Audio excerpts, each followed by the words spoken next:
परम प्रेममय श्री श्री ठाकुर श्री चरण रे मोर अनंत कोटि भक्तिपूर्ण प्रणाम। आज भिडियोटी जो दादा और माँ मैंने देखुंट शुणुंट समस्त को मोर यथास्थान रे भक्ति प्रेम प्रणाम सहित दानंदित जाए। आशा करें समस्ते भलरे अच्छे। आज हूँ ओडिया नववर्ष। ओडिया नववर्ष समस्त को मोर हार्दिक अभिनंदन शुभेच्छा जनाए। समस्त जीवन में जमी नुआ करी नवजागरण नवशिहरण नव उत्साह नव प्रेरणार सहित निजर जीवन को आसंता वर्षर आगामी वर्ष रे गोटे सुंदर पदक्षेप गुड़िक सजाड़ी नहीं आरंभ करंतु। यह ही कामना परम प्रेम श्री ठाकुर को रंगारात चंद्रे प्रार्थना जनाए। आज आमे आलोचना करिबा जे महाभीति कौन। महाभीति कहले ठाकुर को कथा को बुझाइबा चेष्टा करचंती। सिंसियरिटी तापर आलोचना करिबा सिंसियरिटी। सिंसियरिटी केतेबेले प्रॉफिटेबल हुए यानी सिंसियरिटी रो लाभटा आम केतेबेले पाऊ। परम प्रेममय इष्टमय आनंदमय ये मय अर्थ कौन आउ go between. What is go between माने गो बिटवीन अर्थ प्रवृत्तिमुखी चलन। यही प्रवृत्तिमुखी चलन द्वारा आमर कौन कौन माने क्यों प्रकार असुविधार सम्मुखीन हो पारे ताहार केतेटा ता उपरे किछि कथा जहाँ ठाकुर कहिसंती ता उपरे आमे आलोचना करिबा।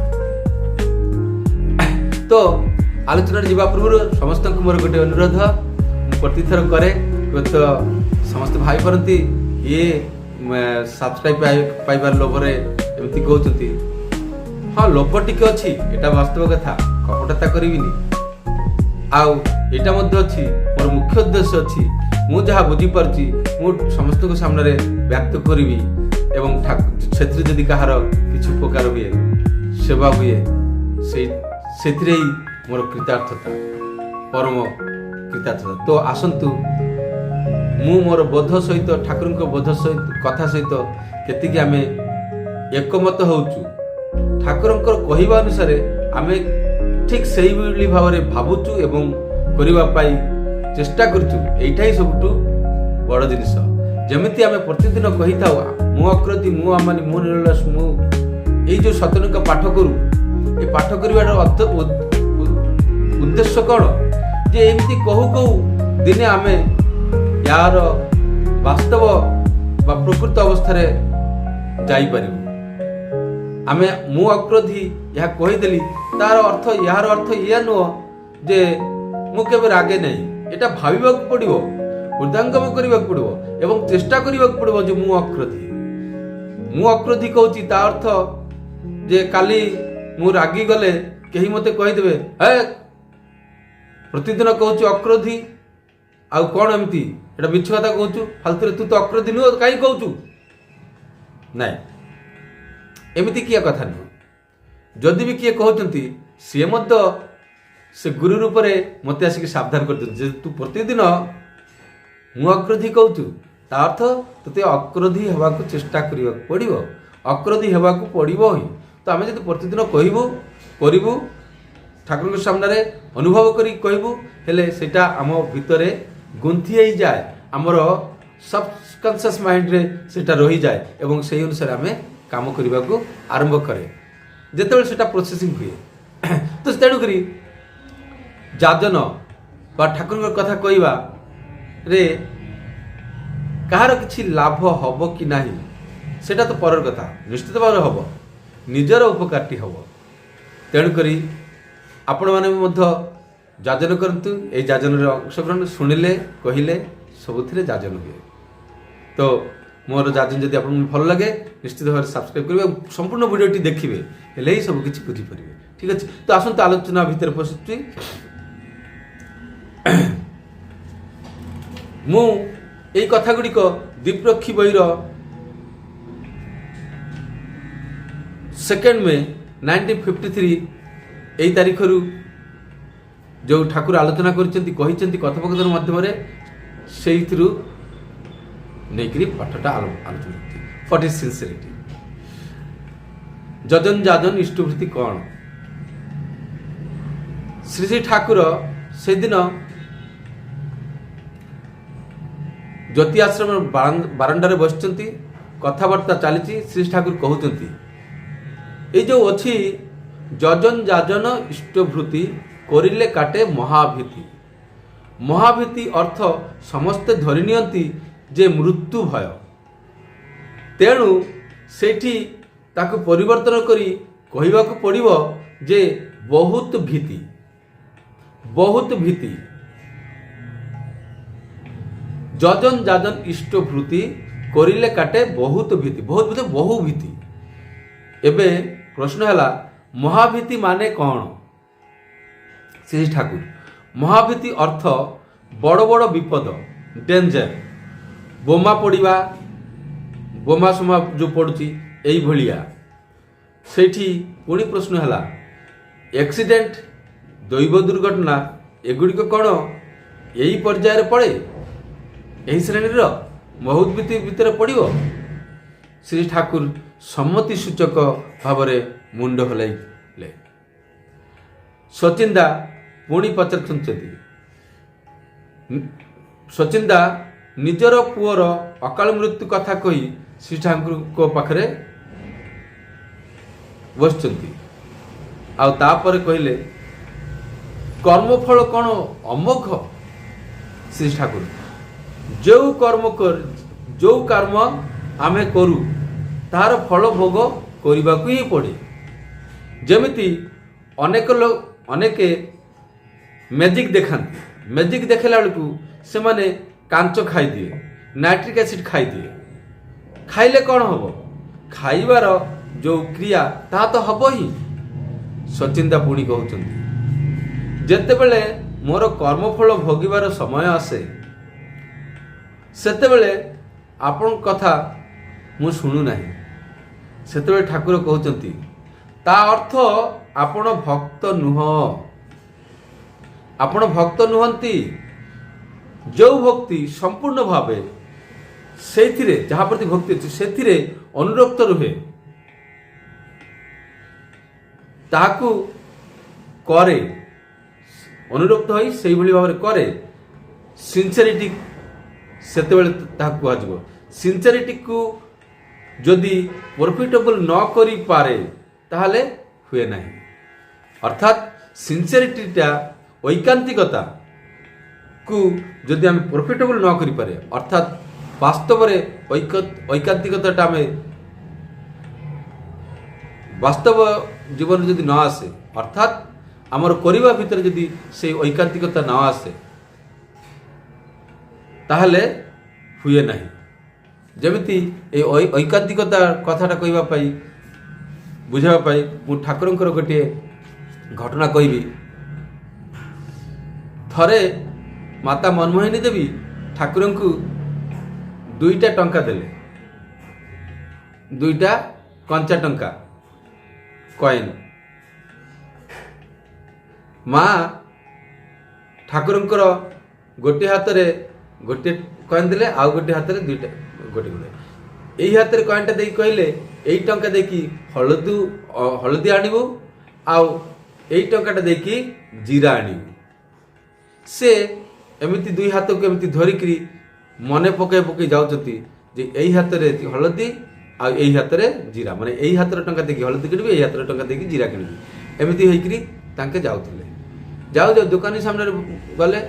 ଦୋକାନୀ ସାମ୍ନାରେ ଗଲାବେଳେ ସେ ଦୋକାନୀ ପଚାରିଲେ କ'ଣ ହେଲା, କ'ଣ ଦରକାର?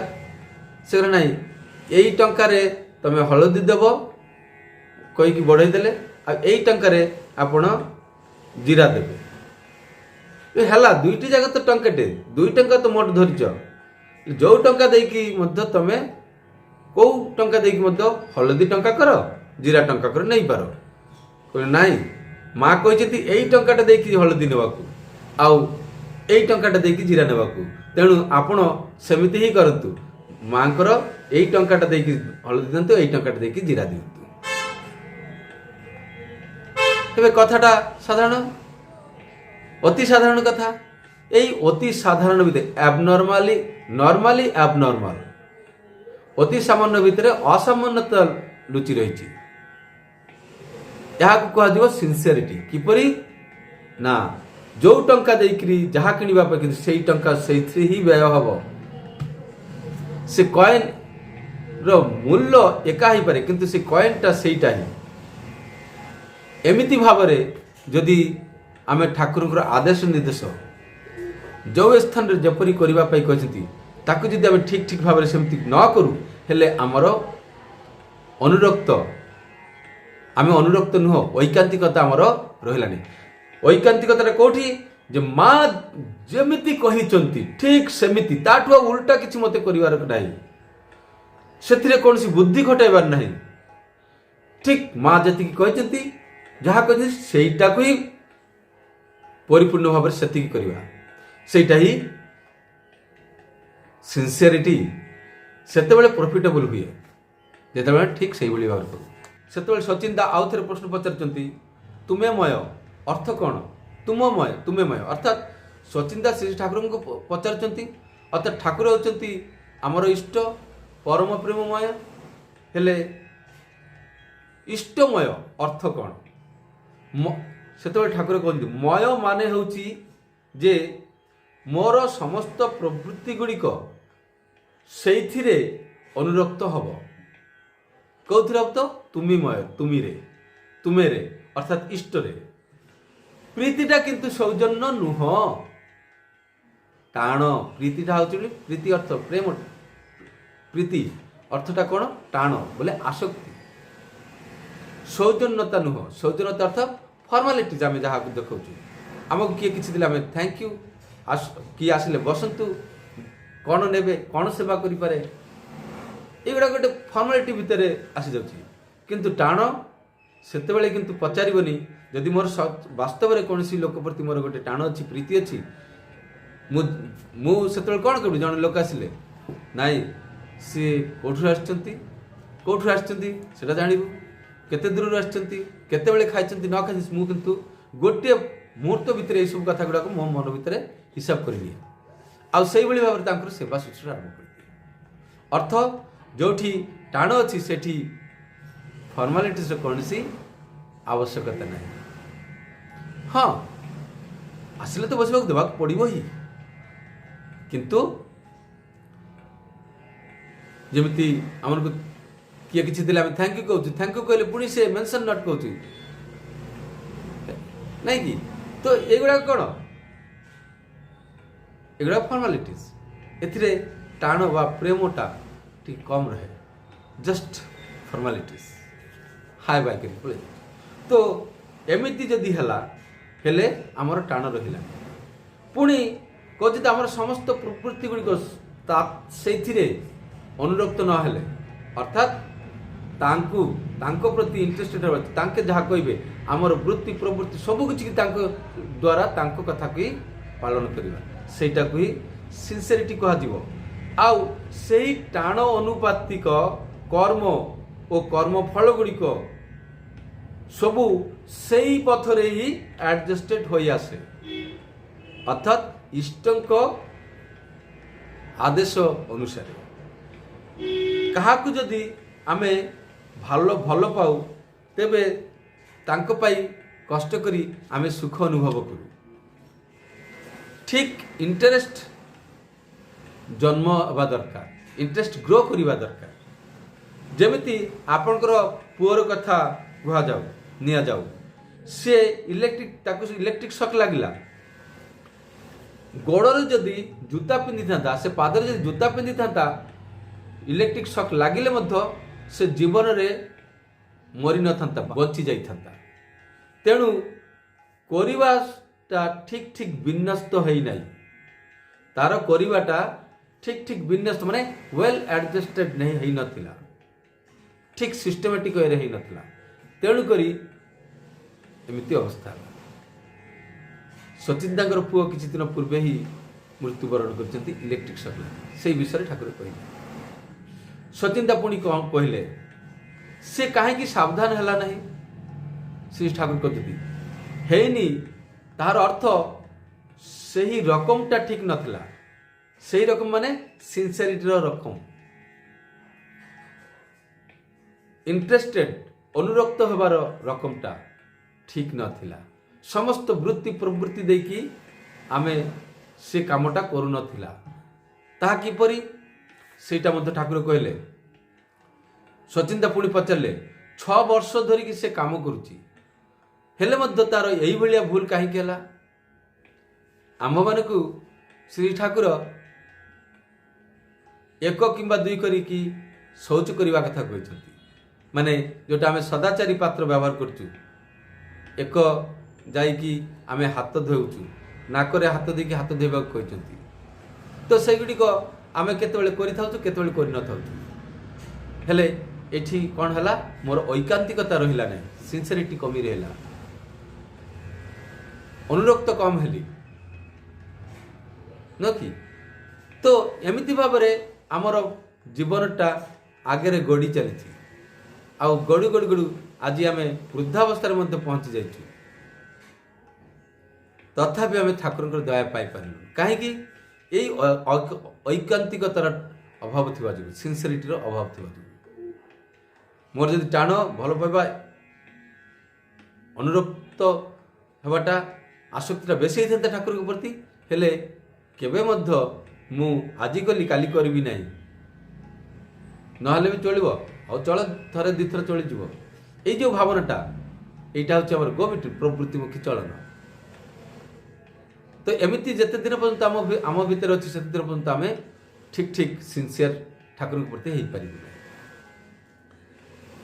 ତେଣୁକରି ସଚିନ୍ତା କହୁଛନ୍ତି 6 ବର୍ଷ ଧରି ସେ କାମ କରି ଚାଲିଛି, କରୁଛି, ତାହାର ଏମିତି ଭୁଲ ହେବାଟା କ'ଣ ସ୍ୱାଭାବିକ?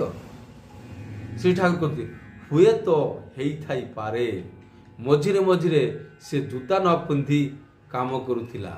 ଭଲ ଯେତେ ବି ହେଉନା କାହିଁକି, ତା ଭିତରେ ଯଦି ଟିକେ ଖରାପ କିଛି ରହେ, ଖରାପ କିଛି ଯଦି ଆସିଯାଏ, ମନେକର ତ କୌଣସି ଗୋଟେ ଜିନିଷ ବହୁତ ଭଲ, କିନ୍ତୁ ତା ଭିତରେ କିଛି ଖରାପ ଯଦି ଆସିଯାଏ, କ'ଣ ହୁଏ, ସେ ଅଳ୍ପ ଟିକକ ଖରାପ ହୋଲ୍ ସମସ୍ତଟାକୁ ନଷ୍ଟ କରିଦିଏ।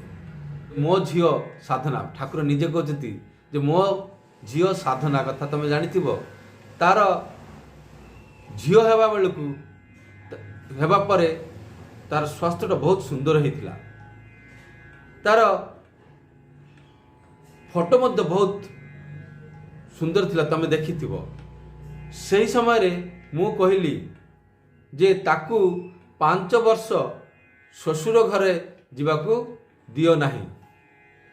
ବଡ଼ ବୋଉ ଅର୍ଥାତ୍ ଠାକୁରଙ୍କର ଆମର ବଡ଼ ମା, ସେ ମଧ୍ୟ କଥାଟା ଶୁଣିଲେ, ବୁଝିଲେ। ଆହୁରି ପୁଣି ମୁଁ କହିଲି ସିଏ ଯଦି ଆଉ ଥରେ କନସେପସନ୍ ହୁଏ, ଅର୍ଥାତ୍ ଗର୍ଭ ସଞ୍ଚାର ହୁଏ, ତେବେ ତାକୁ ବଞ୍ଚେଇ ହେବ ନାହିଁ। ଏହି କଥା ତାଙ୍କର ଶ୍ୱଶୁର ଘର ଲୋକ ଶୁଣିଲେ, ଶୁଣିକିରି କହିଲେ କ'ଣ ଝିଅ ବାହା ଦେଇଛ, ଶାଶୁଘର ପଠାଇବନି? ତାପରେ ଜ୍ୱାଇଁ ଆସିକି ତାକୁ ନେଇଗଲେ, ଆଉ ତାପରେ ଯାହା ହେବାର ତାହା ତ ହେଲା। ତ ଠାକୁର କହୁଛନ୍ତି ମୋର କ'ଣ କ୍ଷମତା ଅଛି? ଯେମିତି ଆପଣଙ୍କର ପୁଅ ଉପରେ ଆପଣଙ୍କର କୌଣସି କ୍ଷମତା ନାହିଁ, ଠିକ୍ ସେଇଭଳି ଜଗନ୍ନାଥଙ୍କର କୌଣସି ହାତ ନାହିଁ, ଅର୍ଥ ଭଗବାନଙ୍କର କୌଣସି କ୍ଷମତା ନାହିଁ।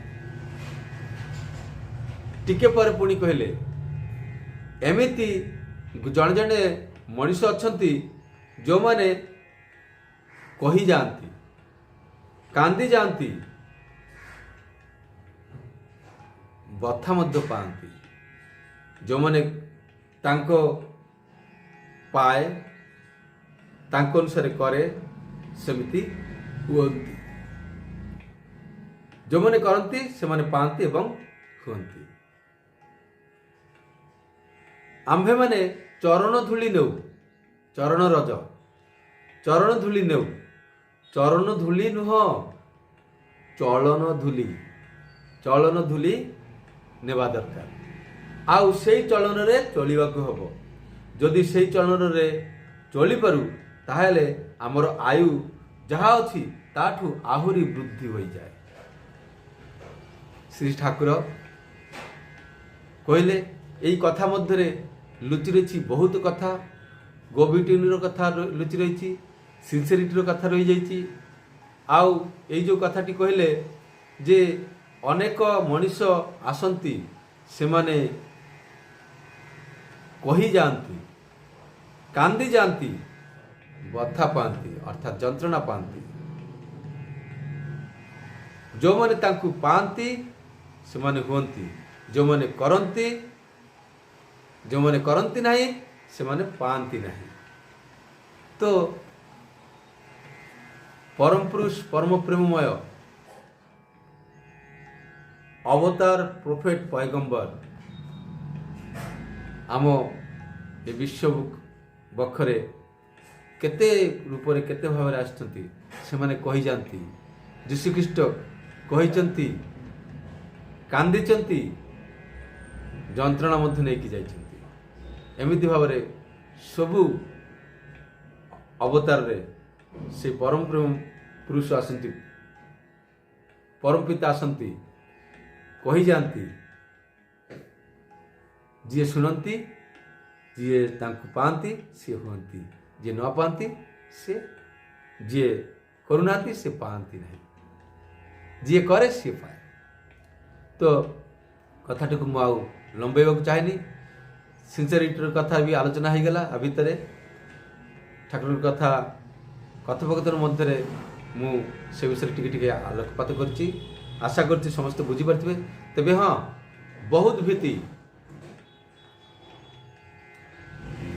ପରମ ପୂଜ୍ୟବାଦ ଶ୍ରୀ ଶ୍ରୀ ଆଚାର୍ଯ୍ୟଦେବ ଗୋଟେ ଜାଗାରେ କହିଛନ୍ତି ଯେ ଜାଣିଥିବ ଯେଉଁଠି ବିପଦ ତମ ସମ୍ମୁଖରେ ଆସିଛି, ଯେମିତି ଗାଡ଼ିଟି ଆସୁଛି, ସେ ତମକୁ ମାରି ଦେବାର ସମ୍ଭାବନା ଥିଲା, କିନ୍ତୁ ତମେ ବଞ୍ଚିଗଲ, ଜାଣିବ ସେଟା ପରମ ପିତାଙ୍କ ଦୟା। ବୁଝିନେବ ସେଟା ପରମ ପିତାଙ୍କ ଦୟା। ଏମିତି ବହୁତ ଘଟଣା ଅଛି, ବହୁତ କଥା ଅଛି। ଅନେକ ସତ୍ସଙ୍ଗୀ ଗୁରୁ ଭାଇ ମାନେ ଅଛନ୍ତି, ଅନେକ ମା ଓ ଦାଦା ମାନେ ଅଛନ୍ତି, ଯେଉଁମାନେ ଠାକୁରଙ୍କ ପଥରେ ଚଳିକରି ଏହାର ମହିମା, ତାଙ୍କର ନାମର ମହିମା, ଠାକୁରଙ୍କୁ ନେଇ ଚାଲିବାର ମହିମା, ଯଜନ ଯାଜନ ଇଷ୍ଟବୃତ୍ତି କରିଲେ କାଟେ ବହୁତ ଭୀତି। ଏଇ ବହୁତ ଭୀତି ବିଭିନ୍ନ ପ୍ରକାର ଭୟରୁ, ଦୁର୍ଘଟଣାରୁ ଆମେ ବଞ୍ଚିଯାଉ, ତାହା ଯଦି ଆମେ ତାଙ୍କୁ ଟିକେ ଭଲ ପାଉ ନିଶ୍ଚିତ ଭାବରେ ବୁଝିପାରିବୁ। ତ ଆସନ୍ତୁ, ଆଜି ଶୁଭ ନବବର୍ଷ, ଓଡ଼ିଆ ନବବର୍ଷ। ଏହି ନବବର୍ଷ ସମସ୍ତଙ୍କୁ ପୁଣି ଥରେ ଶୁଭେଚ୍ଛା ଜଣାଉଛି ଏବଂ ଠାକୁରଙ୍କ ଆଦେଶ ନିର୍ଦ୍ଦେଶ ଆଦର୍ଶକୁ ଧାରଣ କରିକି ଆମେ ଆମର ପରବର୍ତ୍ତୀ ଜୀବନକୁ ନବ ଜାଗରଣ, ନବ ସ୍ୱରଣର ସହିତ, ଉତ୍ସାହ ପ୍ରେରଣା ସହିତ ଆଗେଇ ଯିବା। ଜଗନ୍ନାଥଙ୍କ ରଥ କେବେ ମଧ୍ୟ ପଛକୁ ଯାଏନି, କେବେ ମଧ୍ୟ ପଛଘୁଞ୍ଚା ହୁଏନି, ସେ ସବୁବେଳେ ଆଗେଇ ଯାଏ। ଆମର ଏହି ରଥକୁ ଜଗନ୍ନାଥଙ୍କ ରଥ ଭଳି ଆଗେଇ ନେଇଯିବା, ସେ ପରମ ପ୍ରେମମୟ ଶ୍ରୀ ଶ୍ରୀ ଠାକୁର ଅନୁକୂଳ ଚନ୍ଦ୍ରଙ୍କୁ ଧରି ଏବଂ ଯିଏ ଯାହାର ଇଷ୍ଟଙ୍କୁ ଧରିକି ଆଗେଇ ନେଇଯିବା। ଏତିକି କହି ଆଜିର ଆଲୋଚନା ଏଠି ଶେଷ କରିଛି। ଜୟ ଗୁରୁ, ବନ୍ଦେ ପୁରୁଷୋତ୍ତମ।